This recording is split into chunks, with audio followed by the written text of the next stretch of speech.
Благодарам, председателе. Почитуван колега, неспорно е дали треба вложување во основното образование, спорно е дали треба задолжување.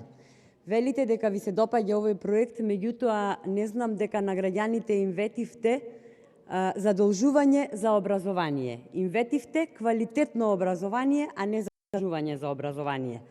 Граѓаните многу добро се сеќаваат како се трошеа народните пари за изградба на патишта, енергетски капацитети, болници, универзитети, училишта, градинки, спортски сали, театри и така натаму. И денес сите тие капитални објекти се тука во Македонија и граѓаните ги користат денес, а голем дел од нив ќе ги користат и идните генерации. За разлика од тоа време, денес вие немилосрдно ја задолжувате државата.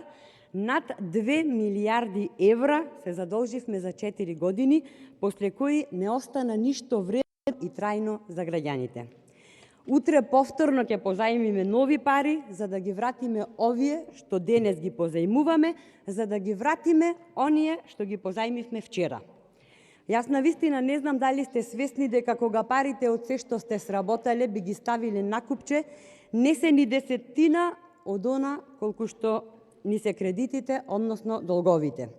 Јавниот долг ги помина сите граници, но вие повторно не задолжувате и тоа без да знаеме кои општини, кои училишта, колку пари ќе добијат, колку ученици, колку наставници ќе бидат опфатени со ова задолжување. Знаеме дека што побрзо и што повеќе треба да се задолжиме и тоа по скратена постапка. Одозгора на тоа што вели премиерот, во наше име и за наша сметка. Зошто? Затоа што ова е совршен начин за да ги ангажирате консултантите кои ви работеле пред избори или пак оние кои треба да ги купите за предстојните избори. Трето, нема. И за крај, колега, имајќи го предвид фактор што овој заем за проектот е започнат од времето кога токму вие бевте министер, јас на ова задолжување не можам да гледам никако поинаку, освен како на внимателно избран тајминг на новата министерка за отпочнување на новата концепција зад која стои ревидирањето на историјата.